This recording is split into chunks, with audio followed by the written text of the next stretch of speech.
Hey everyone, here today to talk about the presidency of John Adams. This will be on chapter 10 from pages 201 to 209. So let's get started.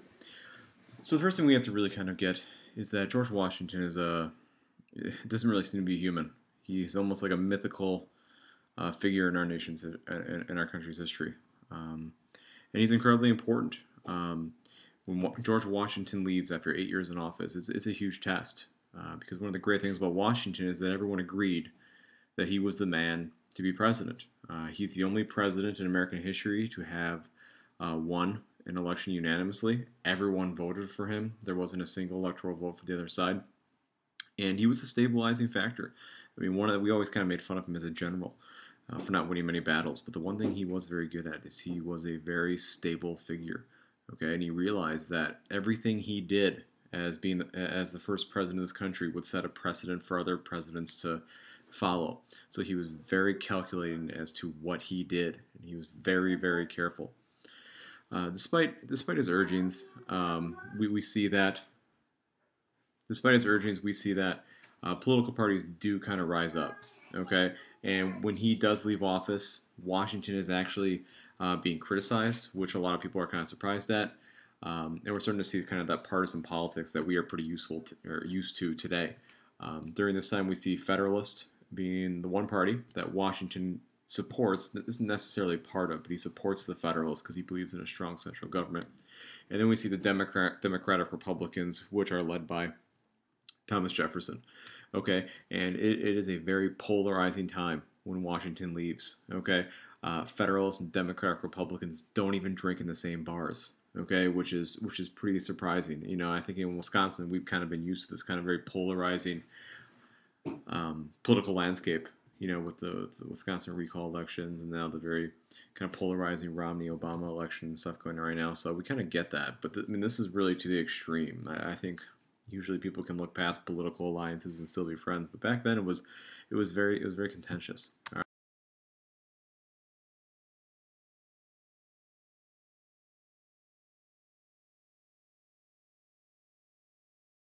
Adams, who's running for the Federalist Party. Jefferson, who's running for the Democratic Republic, that should say actually DR. Oopsies. Sorry, I'm still going to use this Apple thing. But anyways, Adams wins. He basically, if you look at the map there, it's very much a sectional kind of vote. You see a lot of pretty much New England and a lot of the seaboard, going for Adams, and then a lot of the South and more of the frontier going for Thomas Jefferson. Okay, so Adams wins a very close election.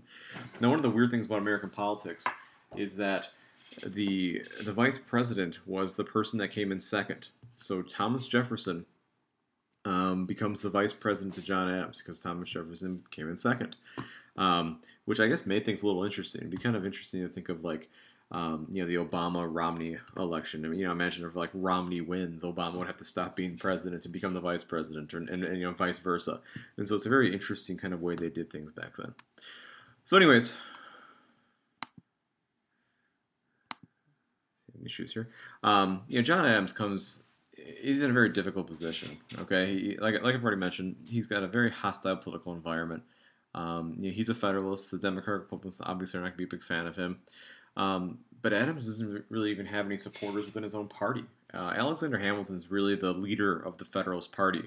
And he doesn't run for president because he's such a hated person and he could never realistically win. So he's kind of like the puppet master behind the scenes. And Hamilton actually conspires against Adams, okay, during the presidency. And that's obviously going to hinder Adams' ability to be an effective president. All right. The second thing about Adams is he's not George Washington. Okay, and no one is. And so that's, like I said, it's an impossible thing to follow. Plus, in addition to that, when Adams does enter the presidency, the U.S. is basically near war with France. They're just about ready to kind of have at it because of issues that are going on with the French Revolution. It's a very complex time when Adams becomes the president. Okay, so it's not an easy place for Adams to be in when he becomes the president. All right, and what we could really call this conflict with France at this time is called the Quasi-War. Okay, basically the French and the British are at it again. Okay, and America's kind of stuck in the middle. America just wants to play neutral and basically trade with everyone and make some money. Okay, which is kind of a theme that we see throughout American history in World War I and World War II.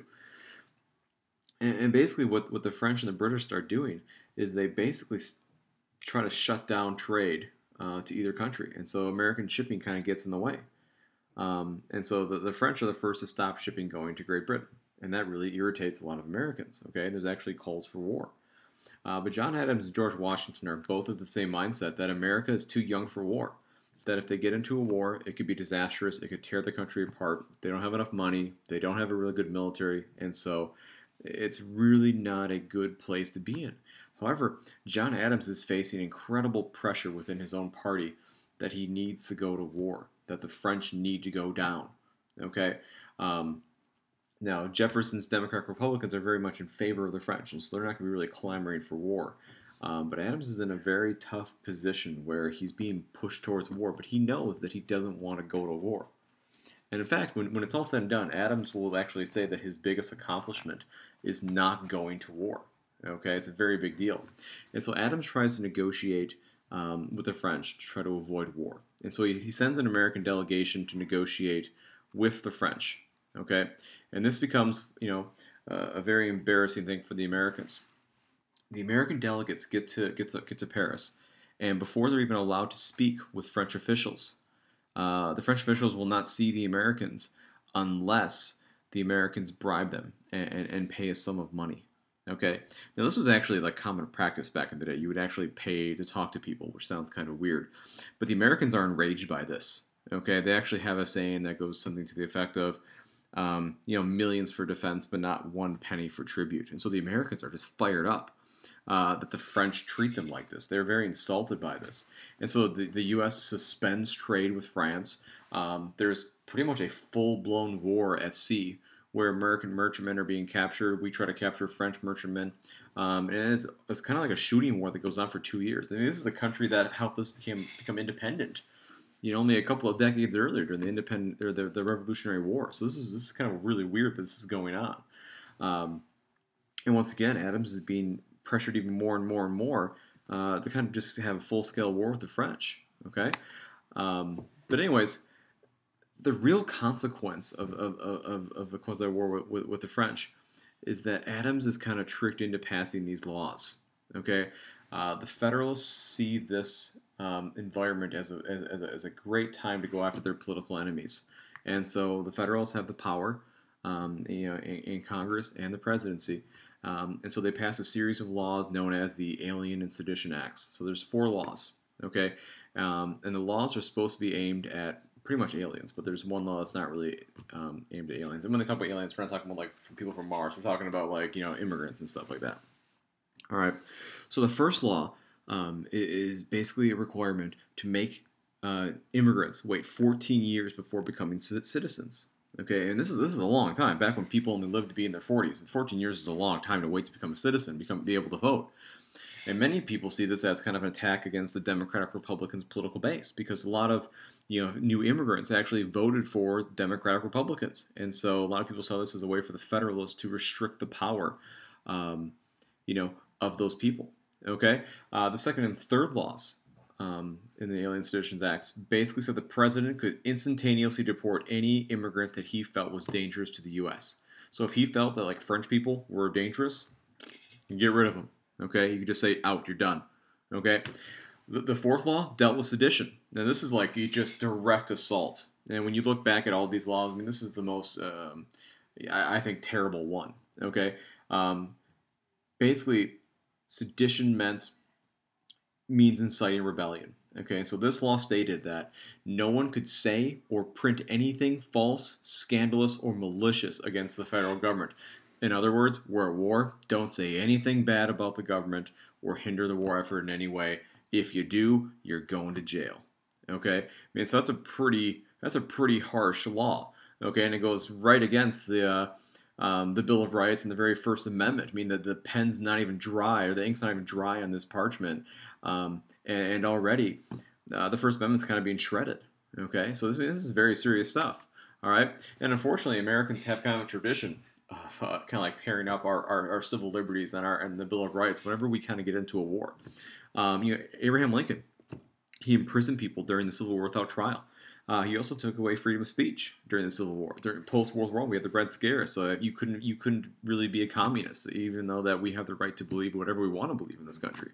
And in World War II, Japanese citizens are just basically seen as a potential threat and are basically imprisoned throughout the war. And so we have this kind of scary tradition of it that whenever we have a war, we kind of get kind of real shady and we just basically lock people up. All right, the Patriot Act is another great example. Something very recently where we basically trade rights for civil liberties, and this is a law that was pretty popular with many citizens and even politicians.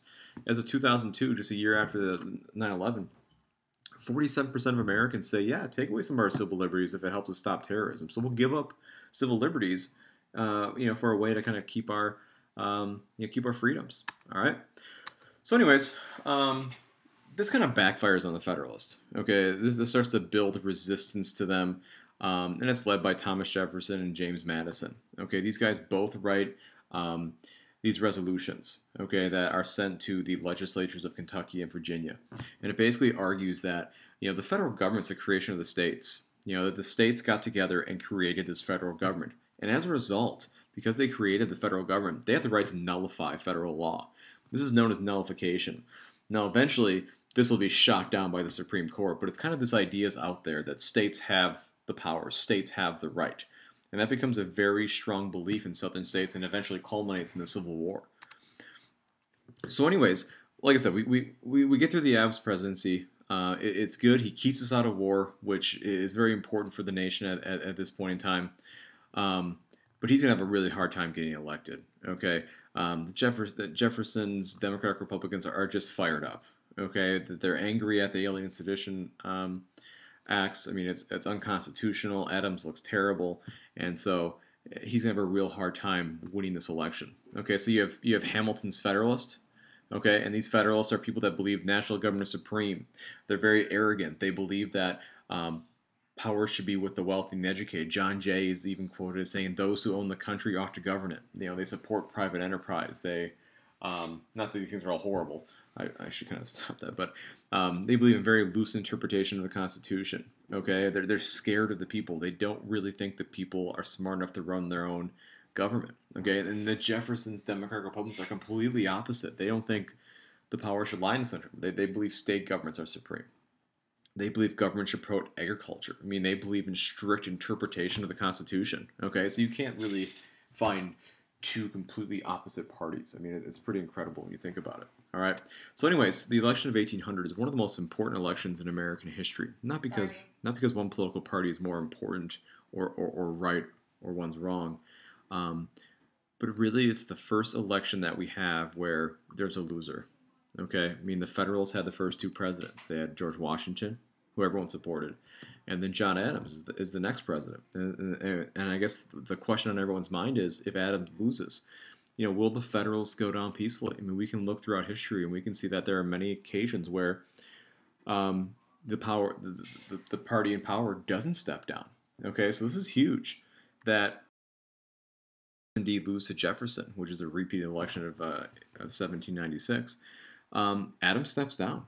Okay, the Federalists, they step down. And they don't put up a stink.